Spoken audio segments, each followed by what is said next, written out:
Si la résistance française a un visage, c'est sans aucun doute celui de Jean Moulin. Nous allons découvrir ensemble comment cet homme plein de vie, cet humaniste, cet artiste et cet ami donna sa vie pour la liberté de la France durant la Seconde Guerre mondiale. Mais avant de commencer, j'aimerais remercier le Centre d'Histoire, de la Résistance et de la Déportation de Lyon avec qui je réalise cette vidéo. En ce moment même, le CHRD présente une exposition temporaire sur la vie du héros dont je me suis beaucoup servi pour l'écriture. Merci à eux pour leur confiance, je vous donne plus d'informations à la fin de l'épisode. Bon visionnage. La vie de Jean Moulin commence le 20 juin 1899 à Béziers. Issu d'une famille profondément républicaine, il est le dernier enfant de Blanche Pègue et d'Antoine-Émile Moulin. Si les premières années de sa vie sont paisibles, sa jeunesse est soudainement marquée par le décès de son grand frère Joseph, emporté par une péritonite à seulement 19 ans. Malgré cette tragique disparition, le petit garçon grandit dans une famille aimante, entouré de ses parents et de sa sœur Laure, de 7 ans son aînée, qui restera tout au long de sa vie un repère et une confidente pour lui. À l'école, le petit Jean est un élève moyen. Bien qu'intelligent, il ne montre que peu d'intérêt pour la plupart des matières, mis à part pour le dessin, une passion qui le suivra tout au long de sa vie. À 16 ans, alors qu'il n'est encore qu'un adolescent, il est extrêmement fier de parvenir à faire publier son premier dessin dans le magazine satirique La Baïonnette contre une poignée de francs. Toutefois, si ses premières caricatures sont signées en son nom, les suivantes le seront sous le pseudonyme Romanin, un nom dont nous reparlerons bien assez vite. L'insouciance de la jeunesse prend fin le 17 avril 1918 lorsque Jean Moulin est mobilisé au 2e génie de Montpellier, puis envoyé au front où il ne combat fort heureusement pas. À la fin de ce terrible conflit, le jeune homme rentre dans son sud natal pour terminer ses études de droit à Montpellier, avant d'être nommé chef adjoint du cabinet du préfet de l'Hérault dans cette même ville. Une brillante carrière préfectorale commence alors. À 26 ans, Jean Moulin devient en Savoie le plus jeune sous-préfet de France. Quelques années plus tard, en 1938, son sens du devoir et ses qualités sont telles qu'il est nommé préfet de l'Aveyron, faisant de lui le plus jeune préfet du pays. Pour autant, si ses responsabilités durant l'entre-deux-guerres sont importantes, Jean conserve toujours un peu de temps pour dessiner et publier des œuvres sous le pseudonyme de Romanin, ou encore pour s'adonner à de nouvelles passions telles que le ski, une activité en plein essor.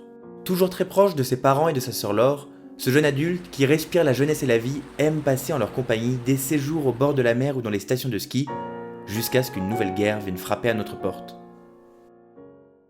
Lorsque la Seconde Guerre mondiale éclate, Jean Moulin occupe le poste de préfet d'Eure-et-Loir à Chartres. À maintes reprises, celui qui allait devenir le visage de la résistance française tente de se dégager de sa fonction pour aller combattre sur le front, estimant que sa place n'est point à l'arrière, à la tête d'un département essentiellement rural. Cependant, malgré sa volonté de faire, le ministre de l'Intérieur lui impose de rester à son poste.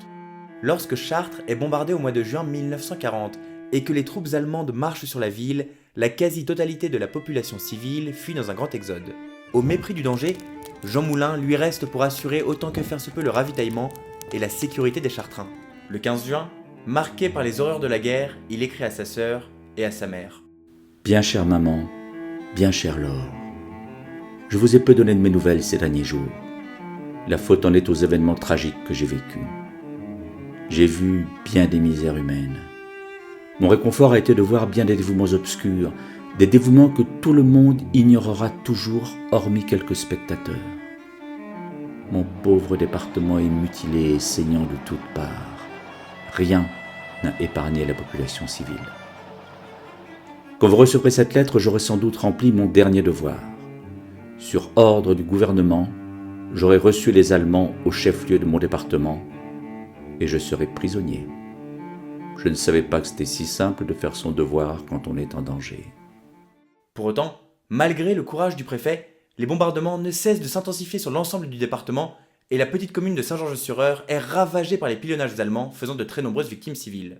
L'envahisseur, ne voulant cependant pas endosser la responsabilité du massacre, ordonne à Jean Moulin de signer un faux document accusant les soldats du 26e régiment de tirailleurs sénégalais. Le représentant de l'État, conscient de l'innocence de ces soldats africains, refuse catégoriquement de se soumettre aux officiers nazis. Jean Moulin est arrêté puis frappé, étranglé et insulté des heures durant. Entre deux pluies de coups, l'ignoble document lui est présenté, mais il persiste à refuser de signer à chaque fois qu'on le lui tend. À la nuit tombée, le préfet meurtri est jeté dans une chambre. Bien qu'il ait résisté jusque-là aux pires sévices, il s'interroge. Combien de temps va-t-il pouvoir encore tenir avant de craquer ? Terrorisé à la simple évocation de cette idée, il se saisit d'un morceau de verre et se tranche la gorge. Heureusement, il est miraculeusement sauvé puis libéré quelques jours plus tard par ses tortionnaires. Il gardera néanmoins de sa tentative de suicide une grande cicatrice pour le restant de sa vie. C'est justement de là qu'est née l'idée reçue selon laquelle Jean Moulin n'est apparu à partir de ce moment qu'avec une grosse écharpe destinée à masquer cette balafre. Si la légende est belle, elle n'en est pas moins fausse. Après ce tragique événement, le résistant a été aperçu plusieurs fois le coup nu, en Angleterre comme en France.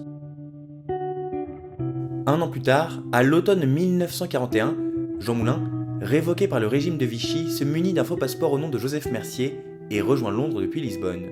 Dans la capitale anglaise, il rencontre le général de Gaulle qui lui confie l'unification de la résistance française. Devenu le représentant personnel de Charles de Gaulle, Moulin, qui répond désormais au pseudonyme Rex, est parachuté en France dans la nuit du 1er au 2 janvier 1942, aux côtés de Raymond Fassin et Hervé Monjaret. Chargé de rassembler les trois grands mouvements de la résistance, à savoir Combat, Francs-Tireurs et Libération Sud, Jean Moulin s'installe à Lyon au printemps 1942.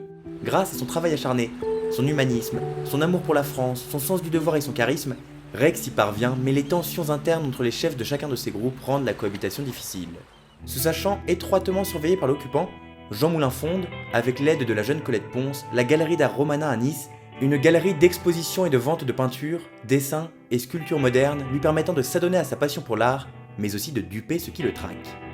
Tout juste inauguré, l'ancien préfet se rend une nouvelle fois à Londres le 14 février 1943 afin de tenir le général de Gaulle informé de la situation en France, avant de rentrer à Paris fonder le Conseil national de la résistance chargé de réunir tous les mouvements sous une seule entité politique et d'asseoir la légitimité de Gaulle en tant que chef du gouvernement provisoire.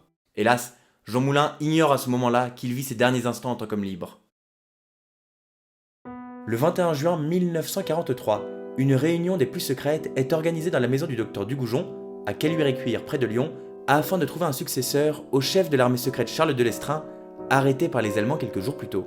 Soudain, alors que les principaux responsables militaires de la résistance s'entretiennent, la Gestapo, dirigée par Klaus Barbie, entre dans la pièce et arrête brutalement Jean Moulin, ainsi que ses compagnons. Le résistant André Lassagne, présent ce jour-là, raconte: Ce fut l'irruption dans la pièce où nous nous trouvions de 4 ou 5 policiers allemands armés de pistolets et de mitraillettes. Rapide bousculade de coups de poing et de crosses, et nous nous retrouvâmes très vite les mains liées par des menottes face au mur. Jean Moulin a-t-il été trahi, ou bien les dirigeants de la résistance ont-ils manqué de prudence? Les historiens s'entendent aujourd'hui pour évoquer un faisceau de circonstances complexes et malheureuses. Parmi elles, la présence d'un certain René Hardy à cette réunion interroge. Non convié initialement, ce dernier est le seul à s'être évadé. À la Libération, il sera soupçonné et jugé 2 fois, en 1947 et 1950, puis acquitté. Quoi qu'il en soit, Jean Moulin fut arrêté puis incarcéré au Fort Montluc, à Lyon. Dès lors, aucun mot ne pourrait décrire l'horreur qu'a vécu le héros de la résistance ni le courage dont il a fait preuve, hormis peut-être ceux de sa sœur, superbement récité par André Malraux des années plus tard.